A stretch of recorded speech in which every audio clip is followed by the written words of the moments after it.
Volvemos con más información aquí en Proyecto Puente. Ayer presentó el presidente Andrés Manuel López Obrador su cuarto informe de gobierno, Priscila Auditorio, y está el doctor José Antonio Crespo. ¿Qué vimos ayer, doctor?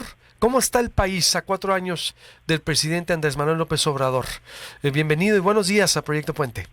Buenos días. Bueno, el país, según López Obrador y según sus seguidores, pues va muy bien. Va sobre ruedas, van las cosas mejorando, estamos recuperando todo lo que se perdió en la economía, en la crisis económica, en la pandemia, y se están poniendo los fundamentos. Ya muchas cosas ya se superaron, ya no hay corrupción, ya no hay impunidad, y se están poniendo y solicitando los cimientos de la cuarta transformación histórica. Bueno, pero muchos expertos en distintos temas, muchos críticos no ven que las cosas vayan tan bien. Tampoco un desastre, pero más bien hay muchos elementos ahí de fallas en la pobreza, por ejemplo, donde se han incrementado los pobres, se perdieron muchas empresas, quebraron muchas empresas pequeñas y medianas. López Obrador decía que él no iba a ayudar a las grandes empresas como en el Fobaproa, pero las que quebraron no fueron las grandes, esas podían resistir, fueron pequeñas y medianas. Se perdieron muchos empleos, se van recuperando, pero muy lejos el ofrecimiento que le había hecho de 7,5 millones de nuevos empleos durante su sexenio. Apenas estamos recuperando parte de lo que se había perdido, pues difícilmente va a haber nuevos empleos o tantos como se ofrecieron. Hay más pobres ahora, hay más pobres en extremos también, y él dice que no, que los pobres están mejorando, que tienen más ingreso, que se está logrando la justicia social y mayor distribución del ingreso. Bueno, parcialmente sí por los programas sociales, pero no lo suficiente como para que mucha gente realmente quedó en la pobreza. Y a nivel de salud, por ejemplo, que también dice que ya se está construyendo un sistema tipo escandinavo, pues en realidad cerca de 8 millones se quedaron sin cobertura de salud, de los que eran cubiertos por el Seguro Popular. Él ha dicho que los neoliberales buscaban la privatización de la salud, pero pues el Seguro Popular era exactamente lo contrario, era abrir la salud al sistema público y pues a toda la gente que no estaba cubierta, de los cuales ya muchos quedaron sin cobertura. Entonces, bueno, obviamente el tono de los informes presidenciales es triunfalista, siempre, ¿no? No solo en este gobierno, siempre lo es. Tapan o encubren las cifras que son negativas o las presentan como que no hay nada negativo, sino que va todo bien. Pero básicamente ya no hay nada nuevo, nada importante nuevo, sino que es como un resumen de los mañaneros, lo que vimos todos los días. Hoy mismo la mañanera de ahorita, pues está repitiendo y diciendo lo que se dijo ayer, lo que se ha dicho en otras ocasiones. No vi nada novedoso. ¿Qué es lo que seguiría o qué es lo que esperamos en los próximos 2 años, doctor? Bueno, en economía muchos de los expertos dicen que las cosas no van tan bien. Sí va a haber crecimiento económico, ya pasó el peor de la pandemia, pero no para llegar a lo que había antes, en 2018. O sea, no se va a llegar en el balance de todo el sexenio al 2.5, que era el promedio del sexenio pasado, y el promedio en general de los 30 años del neoliberalismo, a los 30 y tantos años, sino que será algo cercano al 1% si nos va bien, o más cercano al 0. En política yo lo que veo, lo que viene es pues mayor tensión, mayor polarización, mayor descalificación de los opositores, intento todo en relación con la elección del año que viene y la del 2024. El intento de apropiarse del INE, por vía legal o por vía, digamos, de la Corte, ¿no? Que termine en la Corte la decisión. Pero desde luego yo veo un esfuerzo de López Obrador permanente de asegurar el triunfo de la elección del 24 para su partido. Para él sería lo peor que pudiera pasar, es que perdiera su partido. Va a hacer todo lo que esté en sus manos, haya sido como haya sido, para garantizar el triunfo de su partido. Y eso va a generar, desde luego, tensiones, distanciamientos, a lo mejor un conflicto postelectoral fuerte, depende de cómo salgan los resultados, que no sabemos bien a bien cómo van a estar, pese a las encuestas que le dan un claro triunfo, una ventaja muy clara a Morena el día de hoy, pero faltan 2 años. Las intenciones de voto pueden ir cambiando, desde luego, depende de lo que vaya pasando, pero yo veo 2 años muy difíciles, 2 años muy tensos, muy polarizados, más que los 4 que hemos tenido, por la elección del año que viene y la del 2024. Ahí está centrada la atención del gobierno. Doctor, se destaca también y llama mucho la atención el formato en el que se llevó a cabo este informe de gobierno, es decir, no hay un podium, no hay una escenografía armada, no hay una gran cantidad de público como otros informes de gobierno y quizás pues también de otros expresidentes de México. Sí, pues ha ido cambiando y desde luego el hecho de que ya no se presente ante el Congreso desde Fox para acá, pues es un cambio importante que se fue dando. Y sí, ahora bueno, pues quiso tener ahí las pinturas atrás, las pinturas revolucionarias, históricas, y con ciertamente muy poca gente asistiendo, ¿no? Pues obviamente gente cercana, el gabinete, en fin, básicamente el círculo cercano de López Obrador. Bien, en la presentación, en lo que se refiere a cómo lo expone, doctor, ¿cuáles serían, dice usted, vienen 2 años tensos, vienen 2 años desde más polarización, doctor, ¿qué, vamos a decirlo, ve usted en la sucesión? ¿Cree que Morena o es prematuro para decir todas las encuestas? Hoy, por ejemplo, la encuesta de Reforma, el posicionamiento de Sheinbaum, Marcelo y Sheinbaum los más posicionados, bueno, el secretario de Gobernación. ¿Usted ve condiciones para que se continúe el López Obradorismo o es temprano para decirlo? No, sí es temprano, pero bueno, se pueden hacer escenarios. Hoy por hoy, con los datos que tenemos y demás, desde luego que existe la probabilidad. Yo el escenario que vería sería que Sheinbaum será la candidata. Yo no creo que vaya a ser Marcelo, salvo que Marcelo se disparara en las encuestas, pero no se ve hoy por hoy. Y no veo fácil que se disparen las encuestas dejando muy atrás a Claudia. Solo así creo que López Obrador decidiría por Marcelo para garantizar el triunfo de su partido. Pero si están más o menos parejos, o incluso Claudia por arriba de Marcelo, como algunas encuestas reflejan, pues sería Claudia, porque es la más apegada a su proyecto, es la que más fácilmente podría aceptar todavía una intervención o una injerencia de López Obrador, pues desde su hacienda o desde donde sea, y eso es lo que yo creo que López Obrador quiere.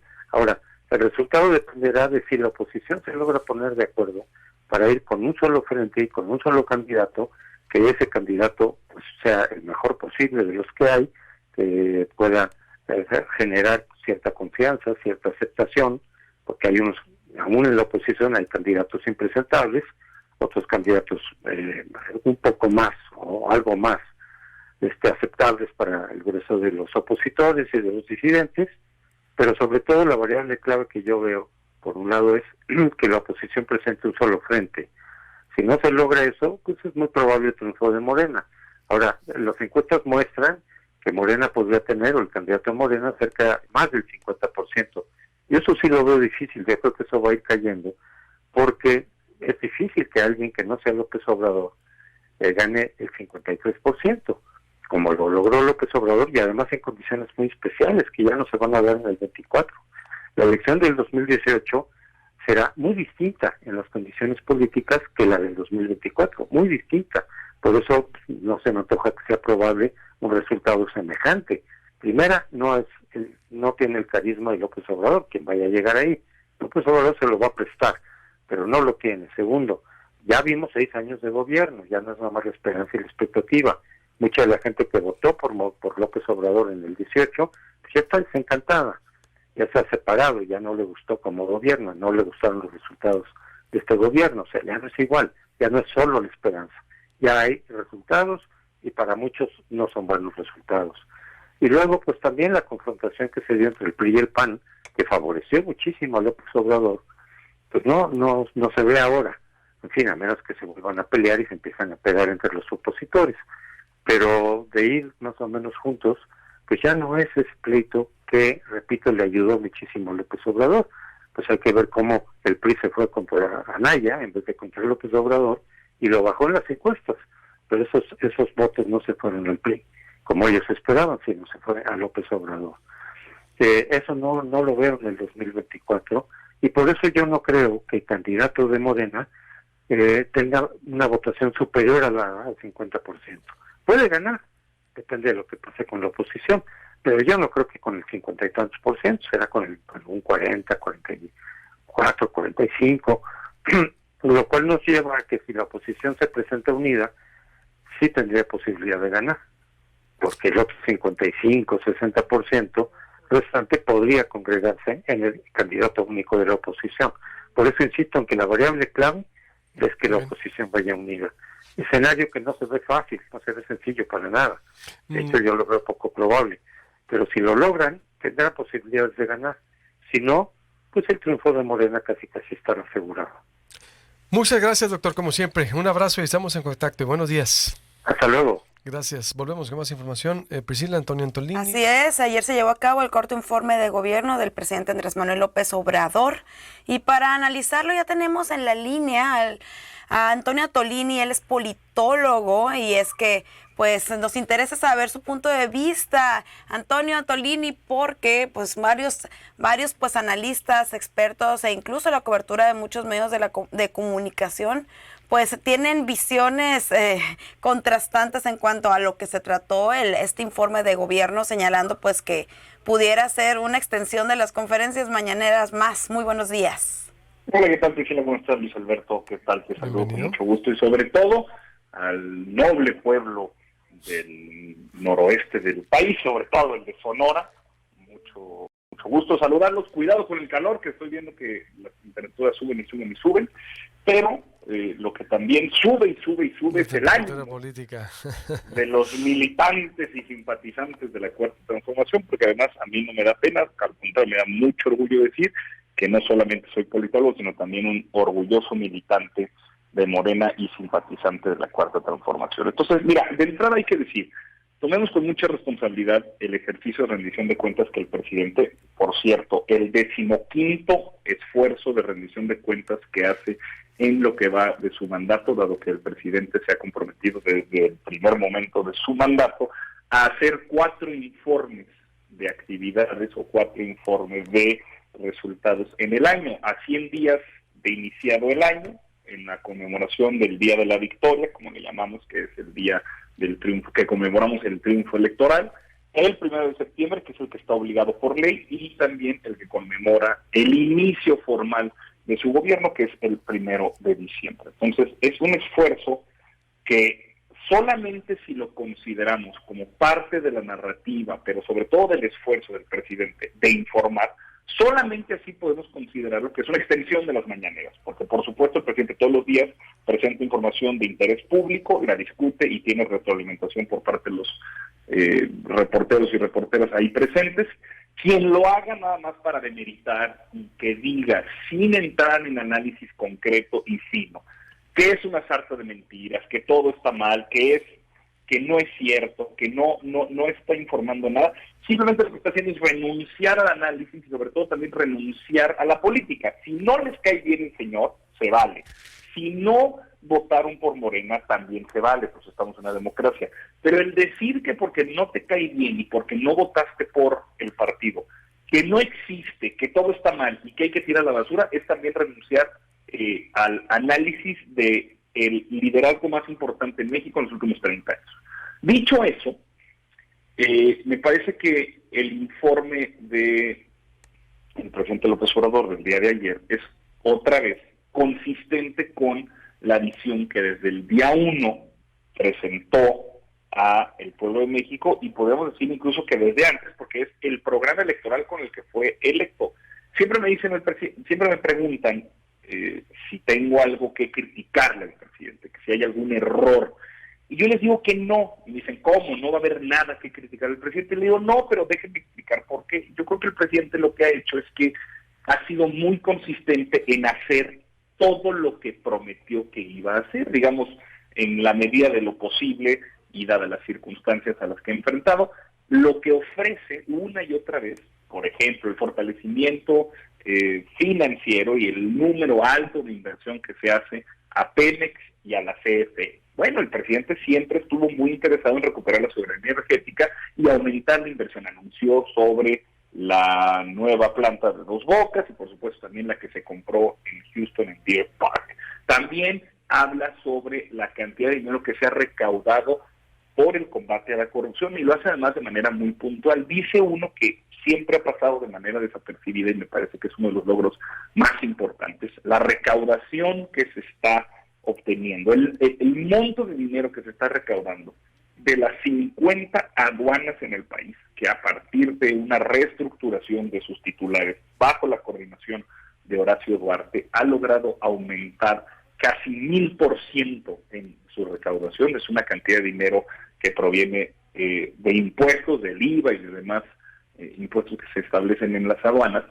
Eso ha permitido sostener las finanzas sanas, eso ha permitido confrontar la inflación, eso ha permitido poder tener una redistribución del gasto público que siempre ha sido consistente también con su visión de la austeridad republicana, que parece que hay que todavía enfatizar en el apellido político, es decir, reducir el gasto superfluo o el gasto corriente para aumentar el gasto de inversión. ¿En dónde? Pues en el Tren Maya y en el tren interoceánico del Istmo de Tehuantepec. Anuncia que el Tren Maya... ¿Qué vendría en los 2 años, Antonio? ¿Para qué queda tiempo en 2 años de gobierno? Pues por lo menos el presidente se mantiene muy confiado y sereno y creo que lo va a hacer.